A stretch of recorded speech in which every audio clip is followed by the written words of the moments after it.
Welcome to the Nuts and Bolts of Real Estate Podcast. My name is Joe Bauer, and I'm here with my co-host, Julie Clark. Julie, how you doing today? I'm doing pretty good, Joe. Survived the Thanksgiving holiday hosting. Cooked for about 13 people for the first time in 2 years.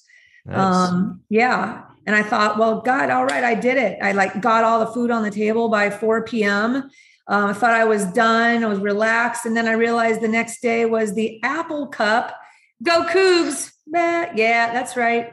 And hosted another round of Thanksgiving for the Apple Cup. And we ate all the leftovers. So we're good.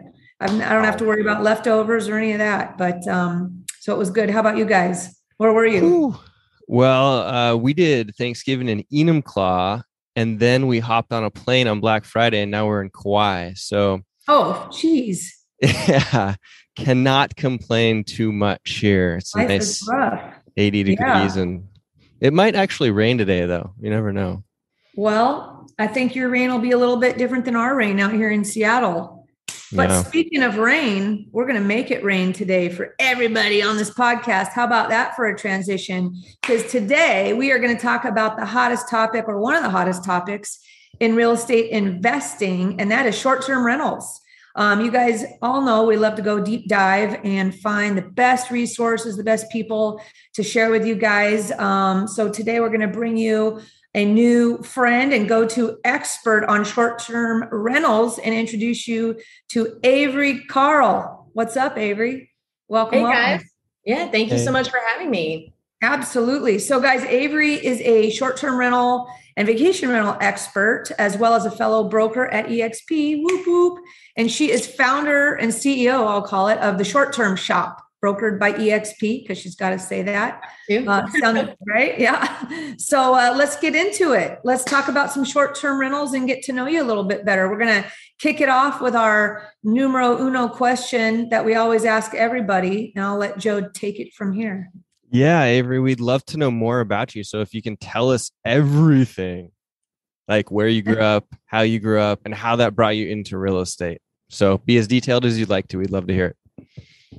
Okay, awesome. So I grew up in Starkville, Mississippi, and went to college at University of Texas on a soccer scholarship. I actually graduated early from high school because I wanted to get the hell out of Mississippi. And so lived in Austin for 5 years, LA for a few years, New York for a few years, most recently Nashville, but now I live in Destin, Florida. And I guess I worked in the music business in different capacities between Austin, LA, and New York. I graduated college in 2009, like the absolute worst time in history of time to graduate and get a job. So I actually played guitar in an all-girl punk rock band for a few years and toured around the country, around the world, and ended up in New York City. Met my husband in New York City, and when we were moving, we decided to move to Nashville in 2013. I got my master's and got in working on the business side of music, but around that time, so it kind of fell into real estate investing backwards a little bit. When we were moving from New York to Nashville, our real estate agent at the time in Nashville was really trying to get us to buy in this super hip, fast appreciating part of Nashville called East Nashville. And she was telling us, oh, you know, these houses are worth double in 2 years and blah, blah, you make so much money. And we thought, we didn't move from Brooklyn to Tennessee to have neighbors. So we want to buy something out in the country. So we'll just do that for now. But we started thinking, we're like, oh, we have a little bit of money left. Maybe we should buy one of those houses. Maybe by the time our future kids are grown, it will have appreciated enough that we can sell it and pay for their college. What a great idea. We thought we were like the smartest people ever. Never listened to a podcast, never read a book, like didn't even know it was called real estate investing. So we did buy one, which luckily was a really good one. And it was cash flowing. We paid $122 for it. The mortgage on that was about $650 a month, and we were able to rent it for $1,500 a month. So not bad at all. Nice. Yeah. And so then we were like, okay, this is cool. We want some more of these. When we got the first rent check and we had just a little bit of money left, and we said, okay, well, what can we buy with this last bit of money that we have that will make us the most amount of money the fastest so that we can then buy more properties? Because at this point we started reading books, we read all the books, listened to all the podcasts, like actually educated ourselves about what we were doing. And so we landed on short-term rentals. And so then we thought, well, we don't want to do this in Nashville because the short-term rental regulations in Nashville are really crazy. They're constantly changing. It's just like not something that you want to mess with. So we thought, well, where can we go to buy something that it's the normal thing for people to rent properties like cabins or beach houses on an overnight basis rather than staying in hotels? And we landed on the Smoky Mountains because we'd just been there a few weeks prior and thought, well, everybody goes to the Smoky Mountains and rents cabins and somebody owns those. Why can't it be us? So we did a little research, bought our first short-term rental in the Smokies. It did really, really well, scaled that to 5 over the course of about 1.5 years. And we can get into that if you want. But now 5 years later, we have 102 doors. 8 of them are short-term rentals. The rest are either single family long-terms or multifamily. We have some 12 units, a 26 unit. So we have a mix of everything, but we were able to scale as quickly as we were because we bought most of our short-term rentals first. And because they cash flow so much heavier, we were able to build our portfolio much more quickly than if we had started with traditional long-terms. Nice. I love it. Man, that is a good backstory right there. It's funny how most people kind of fall backwards into it too, right? Yeah. and just are like, what? Yeah. So common background there. Well, let's jump into it. I'm just going to start asking you some questions. We'll see what rabbit holes that we end up going down here. So I'm just going to kind of start at the beginning for you. And then at the end, guys, you're going to want to make sure you go to Avery's website, theshorttermshop.com. There's a bunch of awesome resources on there and a calculator and stuff we can talk about later. But let me ask you, Avery, what things create the perfect storm, let's say, for a short-term rental location? Is it like, what does that mean? Like it's regulatory friendly, whatever that means. It's drivable from a big city. Is there something like 3 things, or I don't know, I'm making this up, that create the perfect storm for the potential of a good short-term rental in regards to location? So there's not technically any wrong way to do it, but we stick to regional drivable vacation, like tourist destinations, because they have proven to be the most recession resistant. Not recession proof, nothing's recession proof, but because they are A, accessible, and B, affordable, they tend to weather those storms a little bit better than like, a big fly to vacation market like Hawaii, for example. In 2008, people didn't fly to Hawaii or Aspen because they couldn't afford to, but they could, drive to Panama City Beach to go to the beach or drive to the Smoky Mountains in Tennessee. Then last year with COVID, people didn't want to get on planes, not because they necessarily couldn't afford it, but because they didn't want to get sick.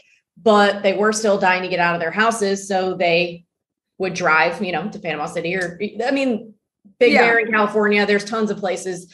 So we stick to those regional drivable vacation rental markets because in an economic downturn, if people can't afford it, it's still affordable. And if people don't really want to get on big public transportation, it's still very accessible. So how many hours away do you think is like maximum? I would say like 5 to 10 hours. It doesn't have to be, like right down the street. And then we also stick to, that's like driving across the state. Yeah. So, big regions, not tiny regions. And then also we stick to markets that I call mature vacation rental markets. So areas where there have been vacation rentals for decades and decades and decades. I'm actually in Destin, Florida right now, and there have been vacation rentals down here since the 1920s. So because of that, the regulations are very established. They fought all those battles years and years ago. So you don't run into all the push and pull that you do in the big metro markets where historically people have stayed in hotels up until about 10 years ago when people started buying short-term rentals as investors and, kind of creating a little bit of an uprising there. So mature vacation rental markets too. Okay, that's cool. So how do you, as far as the regulatory friendly markets, how do you find out about that or research that when people are getting ready to buy wherever they are across the country? Is there, you just have to get on the Googler and start, or do you contact local property management company maybe for the type of rentals? Is everybody friendly? Or they're like, we don't want any more coming in town? You know what I mean? Is everybody sharing that information, or how do you find it out? Good question. You can get on the Googler, but you always want to go, if you're zooming in on a market thinking, okay, this is probably where I want to invest, you definitely want to call the city or county, depending on if you're planning on buying in the city limits or outside. City or county planning or zoning departments. Sometimes it's called the codes department, a little bit different in each market. But when you call the city, they'll be able to tell you exactly which department you need for you to ask about that stuff. Because there are markets that, they have where you have to get a license and they only allow so many licenses, and, you don't want to buy something and then not be able to get a license. So it's definitely something that you want to research directly with the codes department before you do anything. Do you find that local vacation management company places, let's say you call them up and said, hey, I'm thinking about buying one out here, maybe I might hire a property manager, are they a good source of information, or are they, is everybody, do you find that those types of other vacation rental management companies are free with information, or are they kind of holding back, like, trying to protect their own territory, if you get what I mean? It just depends. So it depends on the type of property management company. There's a lot of newer ones that have popped up in the past, 5-10 years as of the inception of Airbnb and VRBO. But a lot of the big local traditional property management companies that have been around a long time that are very, very anti self-manager, they're very anti Airbnb and VRBO. Those guys are not always going to give necessarily the information that you need so much as the information that they want you to hear. And I'm not saying all of them, but I've seen several specific instances where I've been on a call with a client of mine who was buying a property that was on a specific property management company. And this client already owns several Airbnbs that he's self-managed successfully. And this property manager was telling us, not knowing that we both own a bunch of them and self-manage, how you'll never make any money with Airbnb. You'll never make any money with VRBO. It's, insert whatever statement here. So a lot of them don't want a lot of these investors coming in that are self-managing because it's upsetting their way of doing business. So exactly. I would rely more on information from Facebook groups of other owners rather than I would necessarily the property managers themselves. Right. And maybe a good tip would be to get your information from more than one source, compare the information from different sources in whatever location or market that you're looking in. Probably that's just my Dumbo thought there. But so let's talk about what would make a profitable location, so for me, my first thought is, okay, I think of it like my storage buddies and underwriting, how many homes are in this particular vacation market and how many of them are vacation rentals. And maybe if that's less than 20%, that's going to check the box there for me. I don't know what is I don't own any short-term rentals myself yet, but what makes a profitable location? Is it tourism or lack of hotels or low inventory compared to the whole count of houses in a certain Smoky Mountains or whatever? You know what I mean?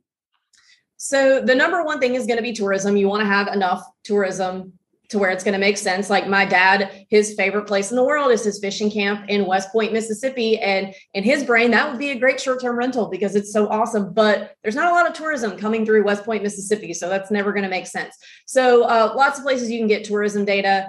But honestly, the best places, in my opinion, there are lots of people that own stuff in metro markets that are making a killing. But to me, you want to look in beach markets, mountain markets, national parks, big lakes, things like that, places that have that steady tourism coming in. And then in terms of, there's not necessarily a magic number in terms of the number of short-term rentals versus the number of regular, long-term or primary home houses. So for example, in Destin, where I live, there are more short-term rentals than there are people who live here. Same thing in the Smoky Mountains. So it's really more about the tourism coming in. And there are a lot of data sources that you can go to and get the data that you need to figure out how much properties should make. So AirDNA is one of them. Rabu is another one. Key Data is another one. Price Labs is actually a tool that you use to price your short-term rental, but they have a function called the market dashboards where you can see data on the market that you're looking to buy in at the number of bedrooms that you want to buy. So lots of different data sources. I recommend using several and not just one to figure out what properties should be able to do. And then you compare that to the price that you're able to get the specific properties for. And if that makes sense, then of course you move forward. So you're using a couple of those, we'll call it, like you mentioned, I was going to ask you about that AirDNA and some of these other sites, maybe to reference and check, a few of them to as part of your underwriting process. Is that it? Yeah. So you want to check you want to use as many data sources as possible, but then also a method that we at the Short Term Shop call the enemy method in conjunction with reading that data, because there are things that numbers and algorithms and data can't tell you. So to use the enemy method, you just go on Airbnb and VRBO, zoom in on the map on the neighborhood that you want to buy in and look at your enemies or your neighbors. The neighbor method didn't sound as fun, so we call it the enemy method. And look and see. So like if you're looking at a 4-bedroom and the data says this for this little area, you're looking for outliers using the enemy method. So if you're looking for a 4-bedroom and there's a 4-bedroom next door to you that has like terrible pictures and the host is not responsive and there's no way in hell that anybody is booking this thing because it looks so terrible online, well, that's artificially dragging the data down.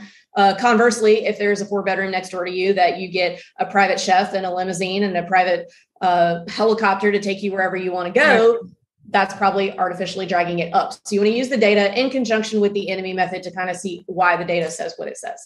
That like basically, right. Like a weighted, I gotcha. That makes absolute sense there. Cool. What else can I ask you here? So what, if somebody came to you and said, Avery, I'm thinking about buying this, short-term rental, in this particular market, what would be your due diligence steps for yourself? Like on checking that, what do you do first? Like, what's your first go-to? Always check the regulations first. Regulations are the most important thing. So always check those first. And if there are no regulations, that's actually not a good thing, because it's not if regulations are coming, it's when. So you're looking for very well-established, friendly regulations, not no regulations. That makes sense, because the risk of when it's going to come. So, and on that, I think I heard you say somewhere, some other podcast I saw you on, that like Airbnb actually partners sometimes with a local town or economy or whatever. And is there a way to find that out, or where those partnerships are, or?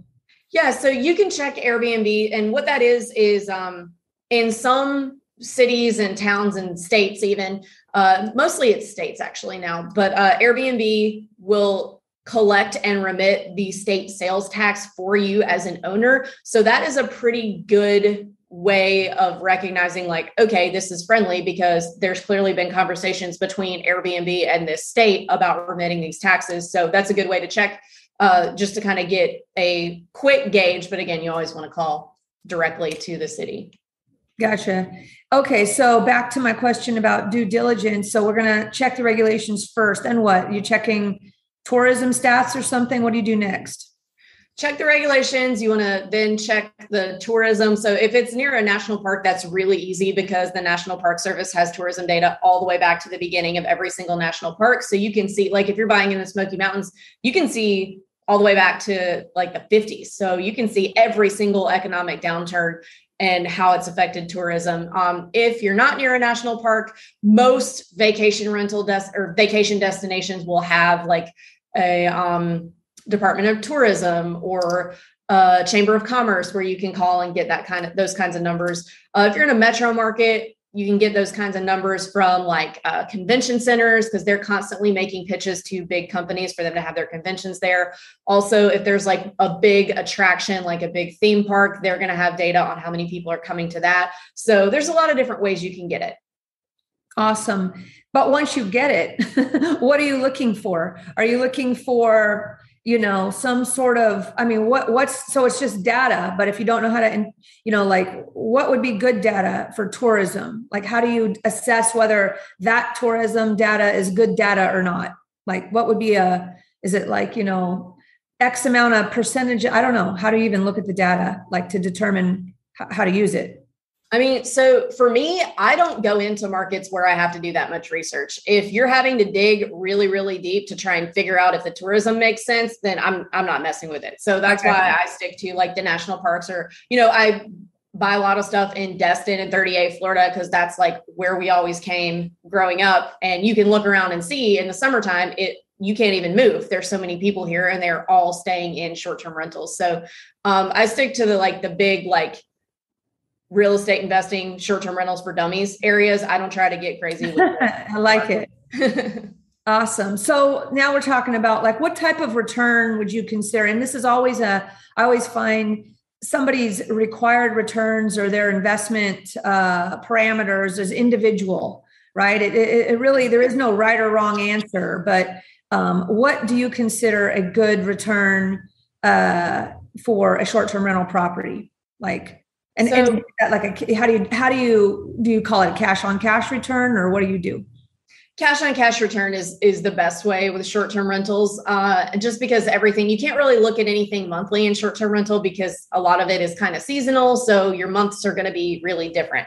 So you want to look at everything on an annual basis. Cash on cash return is typically the easiest way. A minimum of 15% cash on cash is what we look at. But I mean, depending on what kind of financing you get, they're doing 15% down DSCR loans now. So, you can get well into the 40s. I actually, because at the short-term shop, we have so many clients in so many markets, and we were sick of having to send our clients 100 different places to find the different mortgage options that work for short-term rental. We actually started our own mortgage company called The Mortgage Shop and brought all of those investment products in-house under one roof.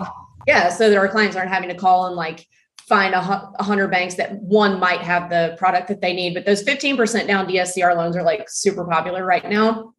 And obviously having 5% less of a down payment boosts your cash on cash return quite a bit. So that's a really great option. Right. And I think, is there another second home loan, like a 10% down type of loan as well?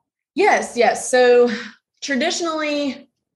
historically, people have used that 10% down second home loan really often. So that's a conventional loan. So it's a Fannie Freddie product, goes off of your debt to income ratio. And there's a few stipulations to being able to do that 10% down loan. You do have to stay in it for a certain amount of time per year. Most lenders are going to say 2 weeks. You can't put any kind of a contract on it, like a lease or a property management contract. You have to keep control of the property, not give it to someone else. Otherwise, that would be an investment, not a second home. So they would give you an investment loan for that. So you have to self-manage it, essentially. Yes, you do.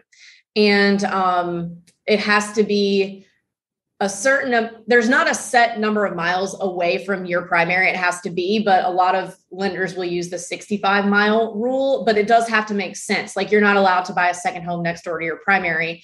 But in the Smokies, Knoxville is only about 40 miles away from Gatlinburg. And those are two really, really different markets. So you could have a primary in Knoxville and it make total sense to have a vacation home 40 miles away in Gatlinburg. So it has to make sense. And you do have to put those in your personal name. You can't do them in an LLC.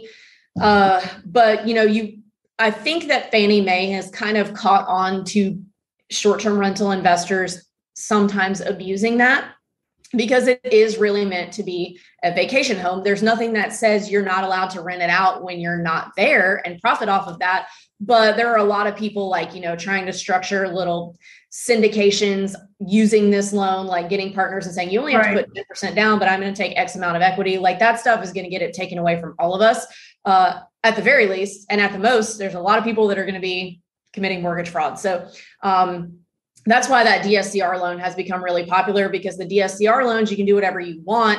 It's also not a Fannie Freddie product. It's kind of like a combo portfolio commercial loan. So it's only based on what the property will make on a 1-to-1 ratio. So all you have to do is show that the property will make the same amount or more than the mortgage every month. And then you're good to go on that. And of course it will, otherwise you wouldn't be buying it. What lenders is that, regional lenders, or which? I'm sure, is there only a few lenders that offer that, or is that a common across the U.S. loan that people can get, or what? For short term, there are only a few lenders that offer it. Vizio is one right now. They can do 20% down. It's been pretty clunky with some of our clients, but they get them closed, but it might require a few extensions. Mortgage Shop can do it for 15% down. So we've been really lucky in being able to find that funding for that. And you can do those straight into your LLC. Doesn't have to be in your personal name. Also doesn't take into consideration your own income or debt to income ratio. That's you guys, right? Yeah. And is that in all 50 states or is that limited to certain states? We can do them in all of the states except California and Nevada right now, and maybe Utah. I'll have to check. And is that like, what kind of is that like private financing or it's a portfolio loan? It's a portfolio loan. Okay. So that's cool. You guys, that's a big one today. You guys are finding out. So we got Vizio, we got Mortgage Shop. That's you guys, which you guys should check out first for giving you this information. Any other one? That is all that I know of. That's not to say that there's not others. I just haven't looked further than that because I haven't had to. So they have you're saying they have a short-term rental product is what we're saying. That's very favorable. Yes. Super awesome. That's worth listening, you guys, just for today, right there, what she just told you. Hey guys, it's Julie here with a quick break from the show to discuss an opportunity some of you may have interest in, which is to work more closely with me.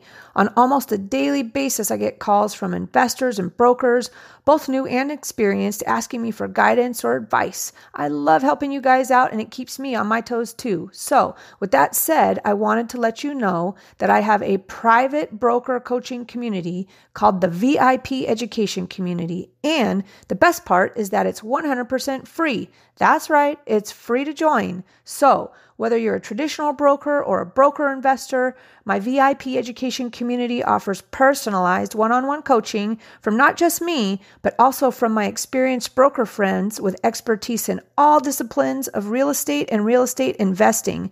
We'll teach and share our modern marketing strategies, our tech and lead generation resources, plus teach you how to identify or offer up opportunities for yourself or for your clients using techniques such as seller financing, lease options, land entitlement deals, BRRRR investing, flipping, multifamily or commercial coaching, whatever you like. We've got it all covered for you.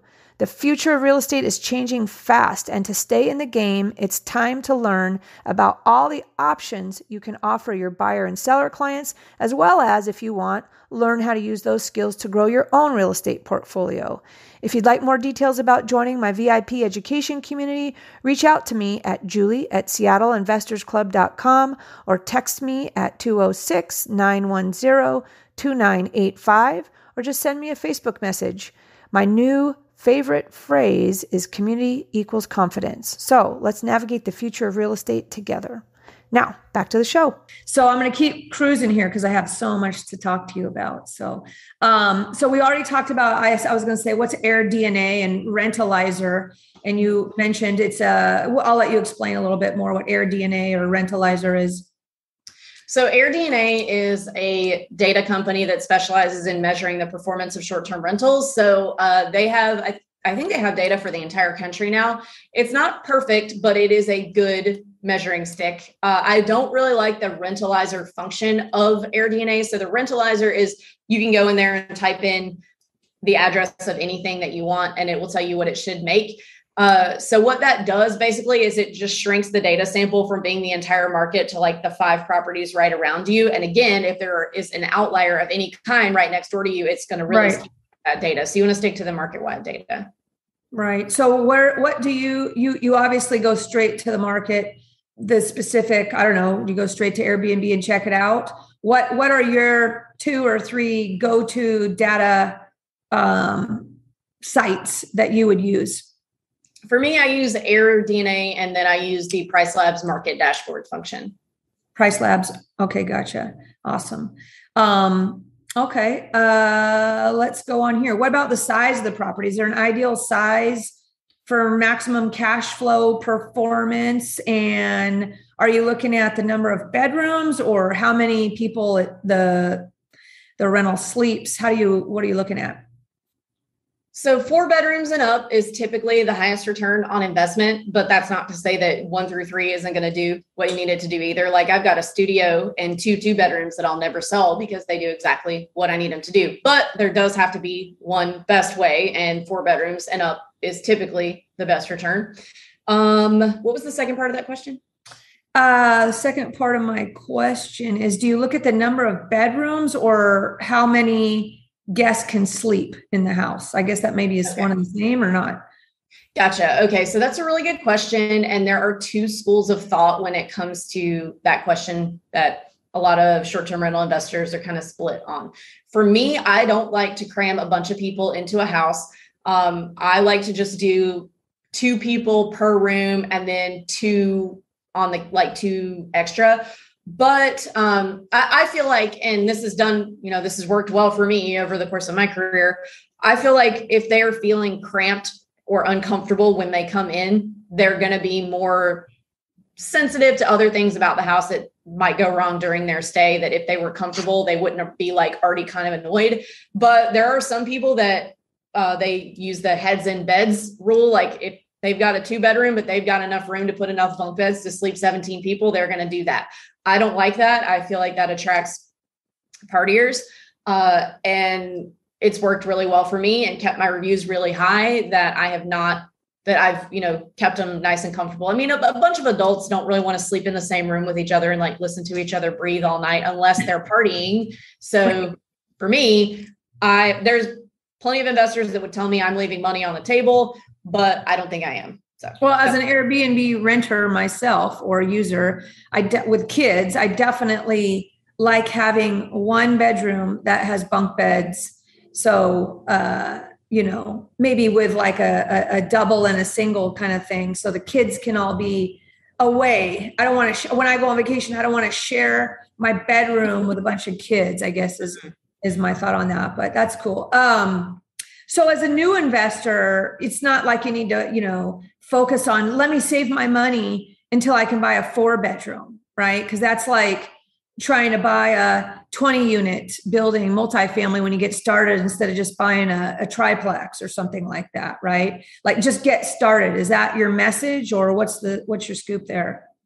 Yeah, I probably would just go ahead and buy what you can afford because the market is really, really fast right now. And what happened to me when we were saving up to buy our first rental is we were saving up, and this is a different market a long time ago, and these are not the prices anymore, but we were saving up for $100,000 property. It took us a year to save up $20,000 to buy this first house. And over the course of that year, that $100,000 property became a $150,000 property because the market went up. So you can wait yourself out of being able to afford anything. So I would go ahead and get in the game and start getting some cash flow going and buy what you can afford and scale up as you go. If you end up needing to, like I said, I've got a $125,000 studio that I will never sell because I paid $125,000 for it and it's making like 50 grand a year.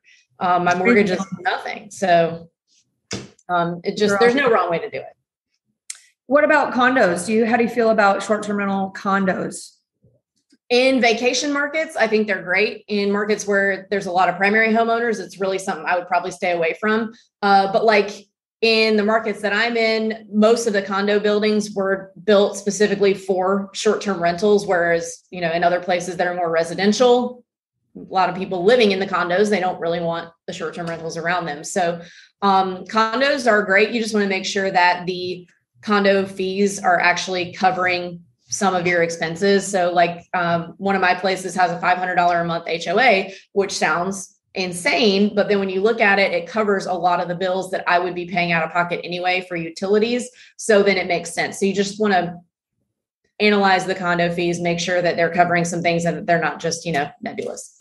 Right. As well as, of course, your CapEx related to that building long-term, like any other condo purchase. But all right, well, cool. Let's talk about expenses. Let's just break it down. What are the line item expenses? We know we have taxes, insurance, utilities, right?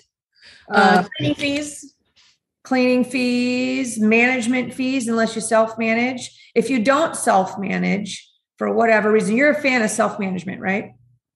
Right. So the way that technology is today and the way that short-term rental management works. So let me preface this with all of my long-term rentals. I have a property manager.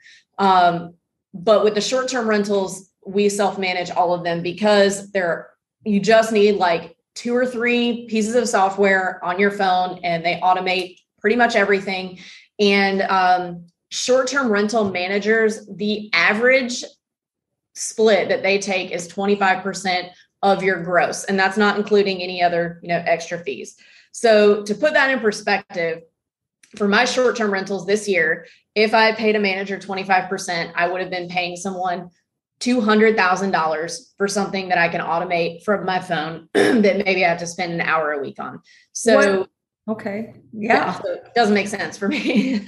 that I think people get worried about, that it's complicated or far away, but let's dive into that. First, I want to ask you, what are the apps on your phone? That's what we want to know. What are the apps you're using? Okay. So obviously you need the Airbnb and VRBO apps and your accounts on there, but the two main things that you need are a channel manager. They just call them property management software now. So we use YourPorter, which is actually just bought by Guesty. So now it's called Guesty for hosts, which to me, they should call it Hosty. It's really bothered me for like this entire week. But, so YourPorter, which is now Guesty, IGMS is another one, OwnerRez is another one. So what these things do is they pull all of your different listings so, if you have 5 properties and you have them all listed on 3 different sites like Airbnb, VRBO, booking.com, pulls it all into one dashboard. So if you need to make an edit on something, you can do it all in one place and it just blasts it out to everything else. But the most important thing that it does is it streamlines your communication. And there's a lot of automation that you can set up with it. So whether somebody books on Airbnb or VRBO or wherever, it automatically blocks all your other calendars if someone books on one platform. And the automations that you set up are like very, very smart. So if you're going to book one of my properties, it will automatically send you a message that says like, oh, thank you for your interest. What are you coming in town for? We're looking forward to hosting you. And if you say something like, me and my 27 friends are trying to find an affordable place to cram all 27 of us in, maybe we won't book you. But, and then it also, but if you do end up booking, it'll automatically send you your check-in instructions and directions 48 hours before you book. It'll automatically send you a little like check-in email halfway through that says like, hey, how's it going? Do you need anything? And then it'll automatically send you checkout instructions on the way out. It also automatically syncs calendars with your cleaner. So anytime anyone books, it automatically puts that clean on your cleaner's calendar so that they know they have to clean that day. So you need that. And then a pricing manager. And it does a lot of other cool stuff too, but that's the main things. And then you also need a pricing manager. So we use Price Labs. There's also Beyond Pricing, Wheelhouse. And what that does is it syncs with all of that with the property management software, but it's also constantly analyzing past and present booking data in the market that you're in based on holidays, things that are happening in the markets, prices that other people are getting, and it dynamically prices your property to get you the highest amount possible on those. So it changes the price. Yeah, to make sure that you're getting the highest price possible. So when we started using a pricing manager, switching from just doing it manually, our income went up 20%. So you definitely. Wow. So and that's Price Labs. And what about payment? Collecting payment? All of that is done through Airbnb and VRBO. So we stay so booked on those 2 websites that we just don't complicate our lives by doing anything further. A lot of people have started setting up their own direct booking websites where they are taking payments and they are doing all that. That's great, but I just don't that's too complicated for me. And the reason they're doing that is to avoid the booking fees, right?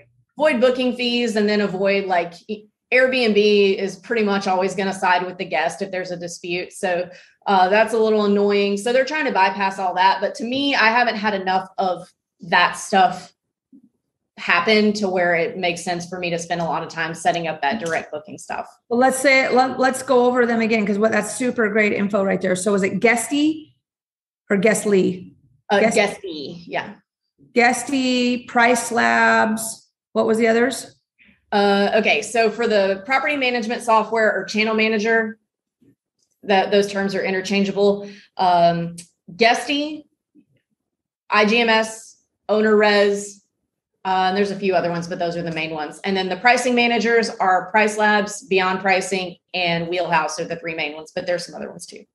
Nice. And you're just using Airbnb and VRBO, you said. So that brings me back to my last question then, about the expenses. So we know we have taxes, insurance, utilities, cleaning fees, maintenance, internet, right? Mm-hmm. And cable and stuff like that. What else? Pest control. I'm just talking about line items. How much do you budget then for your Airbnb or booking fees? What's the number? Airbnb is 3%. So you budget that. And then VRBO has recently changed up. They're a little higher. They're like at 8%. They used to have an option where you could just pay $500 a year or pay per booking, but now it's 8%. So, okay. Well, that's a big difference, 3% versus 8%. Yeah. But it doesn't make sense just to go to Airbnb because VRBO has a different clientele or what? Yeah. So we stay like 85% of our bookings are from Airbnb, but we get just enough from VRBO to not get rid of them. And then VRBO is, if there is a dispute, they're cooler. Like they're a little, I would rather have a dispute with a guest on VRBO than Airbnb because they're a little more host centric than Airbnb is. But I mean, that stuff doesn't happen all that often. Okay. So we have Airbnb fees and booking fees. Are those are the same? Are there two sets of fees within Airbnb and VRBO or just one fee? It's just the 3% or the 8%? Right. And then obviously you have your state sales tax, which is, whatever percent it is in that state. And then there will be a local occupancy tax. But the state sales tax is typically collected and paid by Airbnb. So that never comes through your account. So it's not an expense that you would have to line item out. It's included in that 3% or it's separate, but it doesn't come through you. Gotcha. Okay. And then how about, capital expenses? Do you have like a certain amount that you budget for that or maintenance? It kind of depends on the age of the house. So 1 to 2% of the gross income is a pretty good number for that. I know in long term, a lot of people will do 1 to 2% of the purchase price, but typically like my long terms cost $120,000, my short terms cost $800,000. So, I don't need $25,000 worth of CapEx a year, every year. Right. So, typically 1 to 2% of the income, but a lot of times it'll be less than that. And actually, in terms of CapEx, sounds a little backwards, but I spend a lot more on my long terms than I do on my short terms because my short terms, I have a professional cleaner in there several times a week cleaning and things are caught really early if something is, getting worn out. But with my long terms, the tenants are in there doing God knows what for 2 to 3 years. And then I know when a tenant moves out, I'm probably at the very least going to have to paint and do new carpet. I may have to, fix holes in the walls. I may have to do like almost a full cosmetic rehab. So I feel like I spend more on my long terms than I do on my short terms in terms of CapEx. How about cleaning? What should people budget for cleaning? It's probably different all over the country based on labor rates, or do you pay per clean a set fixed amount, or is it by the hour? How do you do it? It's a per clean charge. And so that's charged to the guest. So if your cleaning fee is $150, it's X amount per night with $150 cleaning fee. So you pass that through to the guest. However, you do want to charge the guest more for the cleaning fee than what your cleaner is charging you. So you have a little bit of income in there as well. Awesome. Are there anything else that you pass through to the guest besides the cleaning fee? That is about it. Yeah. Cleaning fee. Okay. And how about reserves when you're going to, we just went through COVID, who knows how that affected you. And we just have this omnivirus thing coming out now. I don't know if that's good news or bad news for short-term rental people, because people are going to continue to go to the short-term rentals probably, right? I think right. at first round of COVID, people were scared to leave, to go anywhere. And then they got so, sick of being stuck, they started going back to the Airbnbs, right? Right. So are you, how much in reserves do you think for short-term rental? And what does that mean? Like, 6 months of your mortgage payment, or what do you use? So, I would say 3 months minimum. Like if you're in full on like scale mode and you want to keep your reserves really lean because you want to buy more stuff, I would say a 3 month minimum, but ideally 6 months. And it would, in terms of how much you need to budget, it would be similar to what you would budget for your primary home because you're having to keep the lights on and all that. With COVID, like it was 2 weeks, really just the initial shutdowns that we didn't have anybody. And then the doors blew off. Like COVID was actually a good thing for short-term rentals. Right. All right. So if let's say some deal comes across your desk, right? And you happen to know, let's just assume you kind of have an idea of what the gross rents for that area are because you did your quick little research. Like a lot of investors who do a lot of deals, they have a quick like benchmark. I'm going to look at this deal. I'm going to, calculate what I estimate the loan payment to be, because that's such a huge component of figuring out what your cash flow is. You got to be able to underwrite, an estimated loan payment. But do you have like the gross rents are this, I'm going to take 50% off for expenses. And then I have my net cash flow divided by, after my debt service payment, I'm making an assumption for, and do you have like do you use a number on expenses of 50% or 40% for a quick, rather than go into all the detail? I want to check this thing that came across my desk, see if I should spend some more time on it or not. What's your quick underwriting? So for me now, and this is not helpful to anyone listening, I don't really even do any calculations anymore. Like I look at what it'll probably make and what it's costing me, and I know what I can do with the property. So, to me, I kind of eyeball everything, but I would say for something that would be actual advice for people that are listening would be, you typically, the way prices are now, you're looking at netting probably 40% ish of your gross, and, sometimes less, sometimes quite a bit more. It just depends on the property and the year that you had. So I would say 30 to 40% of you're looking for 30 to 40% of your gross annual rent. So you're probably going to net about 40% of your gross. So you want to look at what that is versus, your purchase price of how much you're having to put into it. And At the end of the day, like we can throw around metrics and numbers all day long, but some things are going to make sense for some people that don't make sense for other people. And the thing about short terms is that they don't fit really nicely into a spreadsheet like an apartment building does. Like this is the rent and this is the rent every month. And we can calculate this down to the very smallest fraction. Short terms are always going to be a range because it's really dependent on how you manage it. And an example that I like to use to kind of illustrate that is, so if two people own the exact same property on the exact same street and manage everything exactly the same, but one person has a 2-night minimum night stay and the other person has a 5-night minimum night stay, the 2-night person is going to make more money because they don't have as many holes in their calendar. So it's a lot about how you're managing the property rather than like, this is what the property will make. And this is always what the property will make, no matter who manages it. It just doesn't work like that. So there's a little bit of a leap of faith having to go on with short terms.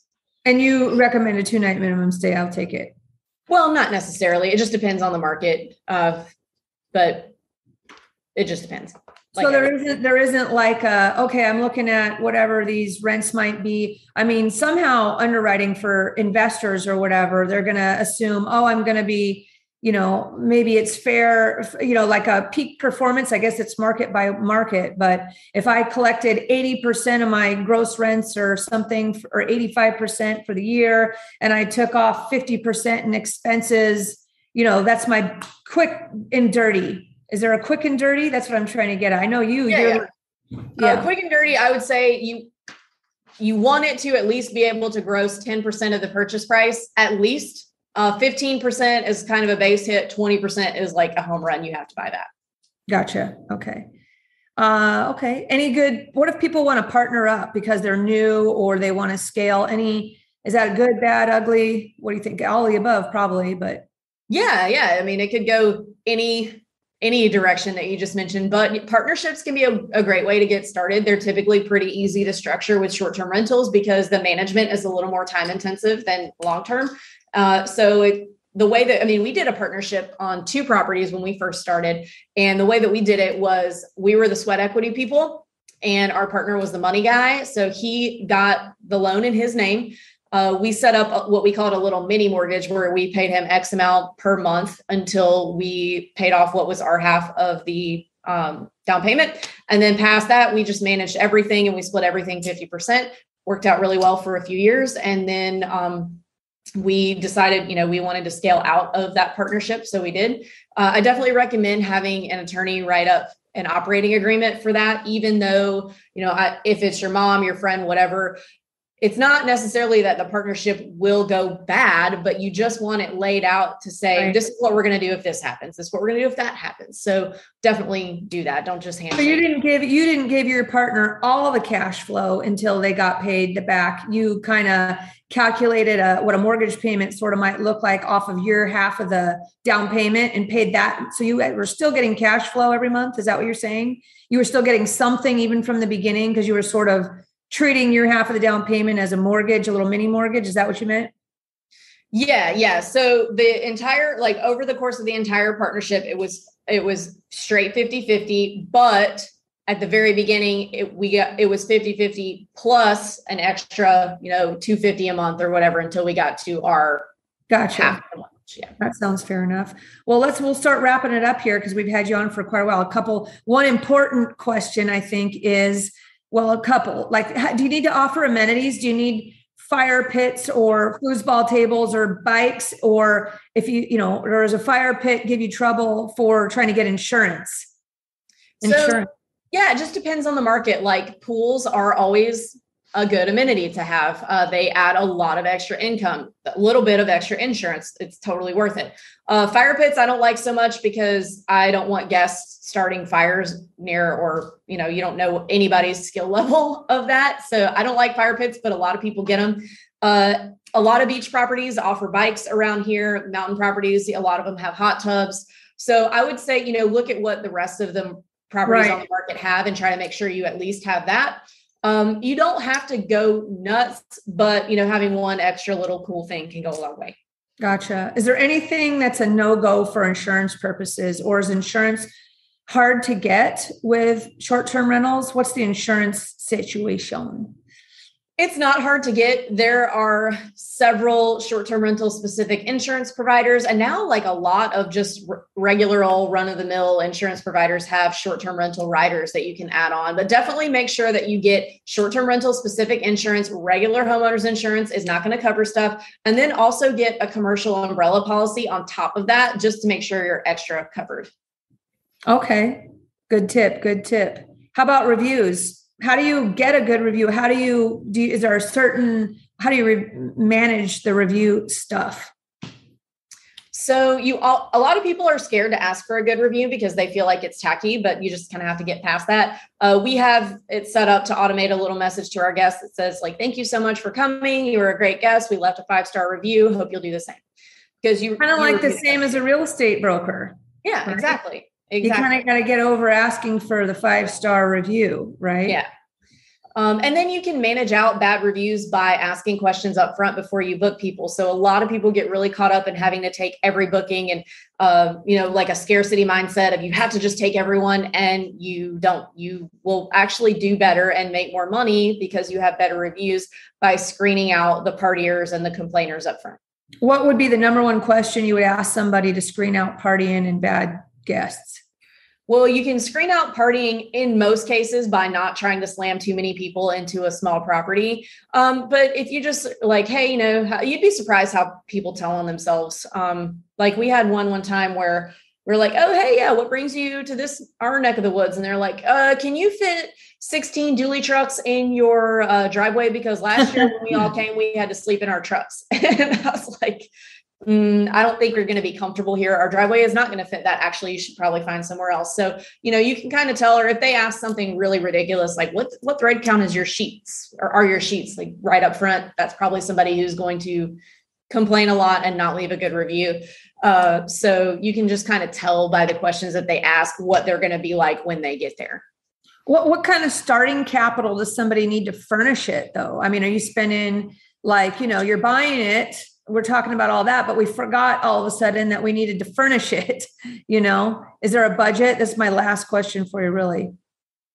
So I stick to markets where pretty much everything that hits the market is a previous short-term rental. So they come furnished. So you're not having to furnish it. But a rule of thumb that I would use is $10,000 per bedroom.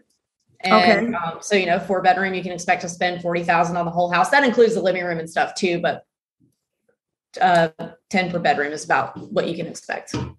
And are you, as far as going back to now all about Avery and how Avery can help you guys, first of all, Absolutely. You guys need to check out Avery's website at theshorttermshop.com. There's like a cash flow calculator on there. I checked it out myself. I think you have like some webinars and free educational stuff, or you offer that at times. Tell us a little bit more about that. And, we're out here in the Pacific Northwest.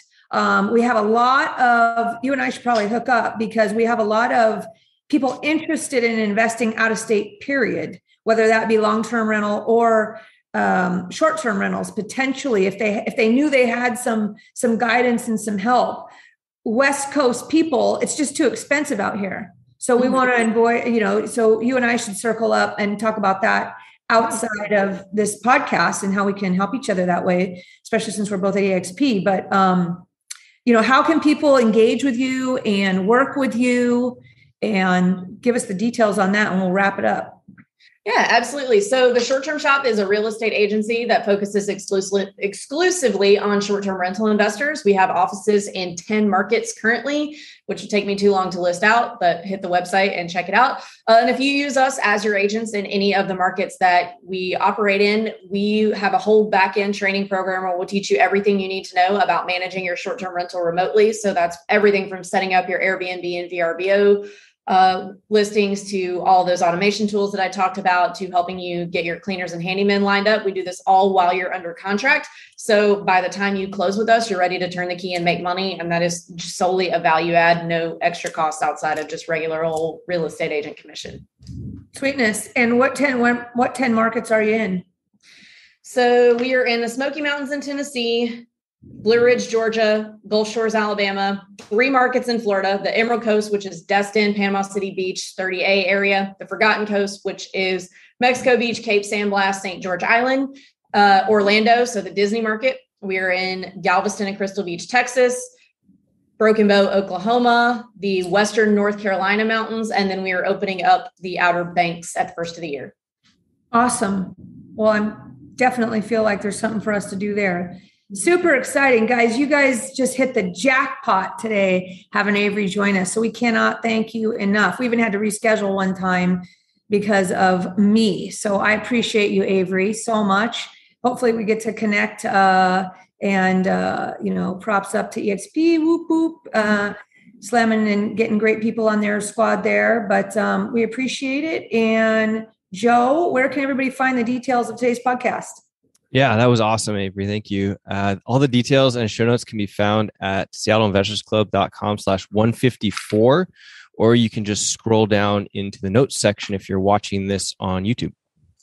Hey, for you Northwest people, also, I wanted to mention something that I found based on my research of my stuff I was doing with Avery here. There is something called the Northwest Vacation Rental Professionals. For all you Pacific Northwest people, they have an annual conference coming up here in 2022. Joe, that's the link I sent you that you can drop below. And it's in Seaside, Oregon on April 3rd through April 5th of 2022. Again, Joe's going to drop the link to that website and information down below. And some of the apps and services that Avery mentioned today are past sponsors of that conference. So it might be something great to go to if you guys are out. If you guys are going, drop a "I'm going" below on the comments. Would be cool. And of course, we would love, we're not going to be shy to ask for a 5-star review and subscribe if you like the information we're dropping for you guys. And we thank you very much for listening. And we will see you next time. Over and out. Thanks for listening to the Seattle Investors Club podcast. If you have questions that you'd like to have answered on the show, shoot us an email at info@seattleinvestorsclub.com. Now go out, take that action, and build that real estate business. Thanks for listening.